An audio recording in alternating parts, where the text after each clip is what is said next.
বর্তমানে আবহাওয়ার পূর্বাভাস অনুযায়ী সর্বশেষ আপডেট জানাতে চলেছি আজকের এই ভিডিওর মাধ্যমে। বিশেষ করে বাংলাদেশের বন্যা কবলিত অঞ্চলগুলোতে ভয়াবহ পরিস্থিতি আবারও সৃষ্টি হওয়ার একটু সম্ভাবনা রয়েছে, কারণ বৃষ্টিপাতের মাত্রা কিন্তু সেই সব এলাকাতে পুনরায় বৃদ্ধি পেতে যাচ্ছে, এমনটা জানিয়েছে আবহাওয়া অফিস। তো বিস্তারিত তথ্য জানবেন আজকের এই ভিডিওতে, কোন কোন এলাকাতে ঠিক কেমন থাকছে আবহাওয়ার সকল ধরনের খবরাখবর জানবেন এই ভিডিওতে। তো আমরা প্রথমে যদি একটু আপনাদের সঠিকভাবে জানিয়ে দেওয়ার চেষ্টা করি, বাংলাদেশের মধ্যে এই মুহূর্তে যদি জানানোর চেষ্টা করি, তাহলে সিলেট, ময়মনসিংহ, নরসিংদী সহ বিভিন্ন এলাকাতে অতি থেকে ভারী বৃষ্টিপাত হওয়ার সম্ভাবনার কথা জারি করেছে আবহাওয়া অফিস। বিশেষ করে বাংলাদেশের মধ্যে সিলেট অঞ্চলেই বেশি বৃষ্টিপাত আমরা এই মুহূর্তে লক্ষ্য করতে পারছি। আর যেহেতু সিলেট থেকে নরসিংদী, নোয়াখালী, কুমিল্লা, ফেনী এই অঞ্চলের মধ্যেই পুরোটাতে বন্যা কবলিত অঞ্চল এই মুহূর্তে, তো সেই অনুযায়ী কিন্তু আমরা লক্ষ্য করতে পারছি সিলেট, নরসিংদী, কুমিল্লা কিংবা নোয়াখালী, ফেনী যেখানে বৃষ্টি হোক না কেন, বন্যার কিন্তু যে পানির স্তর সেটা কিন্তু হালকা বৃদ্ধি পাওয়ার সম্ভাবনা থাকে। তো এই মুহূর্তে জানাতে চলেছি যে মোটামুটি বৃষ্টিপাতের সম্ভাবনা রয়েছে, আগামী 2-1 দিন আরও বৃষ্টিপাত হবে। তবে 29 আগস্ট যেহেতু আজকে এবং আগামী 2-3 দিন অর্থাৎ 31 আগস্ট পর্যন্ত মোটামুটি বৃষ্টিপাত হওয়ার সম্ভাবনা আছে, যদিও বা আবহাওয়া অফিস জানিয়েছে 6 সেপ্টেম্বরের পর থেকে মোটামুটি বৃষ্টিপাত আর অতটা লক্ষ্য করা যাবে না।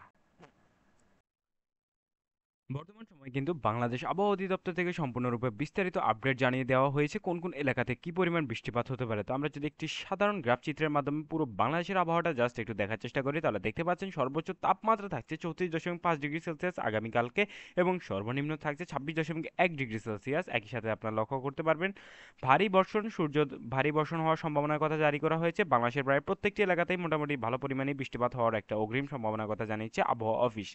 তো এর মধ্যে যদি আপনাদের একটু দেখানোর চেষ্টা করি আমরা, তাহলে চট্টগ্রামের বেশ কিছু এলাকাতে আমরা লক্ষ্য করতে পারবো যে মোটামুটি বেশ ভালো পরিমাণেই বৃষ্টিপাত হওয়ার সম্ভাবনা রয়েছে।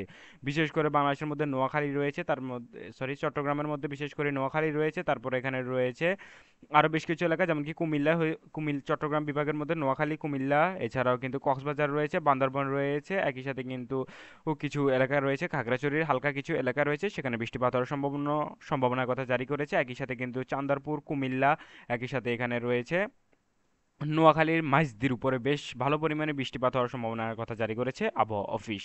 তো মোটামুটি এমন ছিল চট্টগ্রামের অবস্থা। তো আমরা যদি একটু অন্য বিভাগের উপর একটু নজর রাখি, বিশেষ করে বাংলাদেশের ঢাকার উপরে, কেন্দ্রীয় ঢাকার উপর যদি নজর রাখি, তাহলে আপনারা লক্ষ্য করতে পারবেন ঢাকার মোটামুটি কিশোরগঞ্জের উপর বৃষ্টিপাত হওয়ার সম্ভাবনা রয়েছে। একই সাথে কিন্তু এখানে জারি করা হয়েছে বাংলাদেশের মধ্যে কিশোরগঞ্জ, এরপর রয়েছে ফরিদপুর রয়েছে, এছাড়া এখানে টাঙ্গাইল রয়েছে। একই সাথে কিন্তু ঢাকার যে মেইন গাজীপুর সেন্টার রয়েছে তার আশপাশে বৃষ্টিপাত হওয়ার সম্ভাবনা রয়েছে। একই সাথে কিন্তু ফরিদপুরেও বৃষ্টিপাত হবে, এমনটা জানিয়েছে আবহাওয়া অফিস। তো একই সাথে গোপালগঞ্জেও কিন্তু মোটামুটি বেশ হালকা পরিমাণ বৃষ্টিপাত হবে। এছাড়া অন্যান্য এলাকার মধ্যে বৃষ্টিপাত হবে না, ঢাকার মধ্যে বিশেষ করে। তো এরপর যদি আমরা একটু সিলেটের দিকে নজর রাখার চেষ্টা করি, তাহলে আপনারা এখানেও বিস্তারিত আপডেটটা জানতে পারবেন যে কেমন থাকছে আবহাওয়ার বিস্তারিত খবরাখবর। তো অবশ্যই বলে রাখছি, আবার সকল ধরনের খবর পেতে হলে আমাদের চ্যানেলটা অবশ্যই আপনারা সাবস্ক্রাইব করে পাশে থাকবেন। তো এবার যদি আপনাদের আমরা একটু দেখানোর চেষ্টা করি যে ঠিক কেমন আবহাওয়া পরিস্থিতি থাকছে বাংলাদেশের সিলেট অঞ্চলে, তো সেই অঞ্চলের দিকে যদি আমরা একটু লক্ষ্য করি, তাহলে দেখতে পাবেন আগামী 2-1 দিন কিন্তু বেশ ভালো পরিমাণেই বৃষ্টিপাত হওয়ার সম্ভাবনার কথা জারি করেছে আবহাওয়া অফিস, বিশেষ করে বাংলাদেশের সিলেট অঞ্চলে। একই সাথে কিন্তু উত্তর অঞ্চলের রংপুরেও কিন্তু বৃষ্টিপাত হওয়ার বেশ ভালো পরিমাণ অগ্রিম সম্ভাবনা জারি করেছে। তো সিলেটের মধ্যে যদি বলার চেষ্টা করি, সিলেটের মধ্যে এই মুহূর্তে আপনাদের বলতে পারছি যে শ্রীমঙ্গল, মৌলভীবাজারের শ্রীমঙ্গল এলাকাতেই বৃষ্টিপাত হওয়ার অগ্রিম এবং মাত্রা অতিরিক্ত বৃষ্টিপাত হওয়ার সম্ভাবনার কথা জারি করেছে আবহাওয়া অফিস। এছাড়া কিন্তু সিলেটের মেইন যে কেন্দ্র শহর রয়েছে সেখানেও কিন্তু মোটামুটি বেশ ভালো পরিমাণেই বৃষ্টিপাত হওয়ার সম্ভাবনার কথা জারি করেছে। তো এবার আমরা একটু চলে যাব সরাসরি একটু বাংলাদেশের উত্তর অঞ্চলের দিকে, বিশেষ করে রাজশাহী বিভাগের দিকে। সেখানে যদি আমরা যাওয়ার চেষ্টা করি, তাহলে আপনারা বিস্তারিত আপডেটটা জানতে পারবেন মোটামুটি আজকের দিনের। তো বাংলাদেশের যে আবহাওয়া অধিদপ্তর সেখান থেকে কিন্তু প্রত্যেক দিনই প্রায় সঠিক তথ্যটাই আপনাদের জানিয়ে দেওয়া হয়, এবং সেখান থেকেই মূলত আমরা তথ্যটা সংগ্রহ করে আপনাদের সবার আগে জানিয়ে দেওয়ার চেষ্টা করি আবহাওয়ার সঠিক আপডেট। তো যেটা বলছিলাম, এই মুহূর্তে রংপুরে, বাংলাদেশের উত্তরাঞ্চলের মধ্যে রংপুর, দিনাজপুর, নওগাঁ, বগুড়া, শেরপুর, ময়মনসিংহ, সিরাজগঞ্জ, আবারও বলছি রংপুর, দিনাজপুর, নওগাঁ, বগুড়া, শেরপুর, ময়মনসিংহ, সিরাজগঞ্জ এই এলাকাগুলোতে কিন্তু বেশ ভালো পরিমাণেই বৃষ্টিপাত হবে, এমনটা জানিয়েছে আবহাওয়া অফিস। তো আমি যদি একটু রাজশাহীর মধ্যে আসার চেষ্টা করি, তাহলে দেখতে পাবেন রাজশাহীর মধ্যে পাবনা রয়েছে, একই সাথে কিন্তু সিরাজগঞ্জ রয়েছে।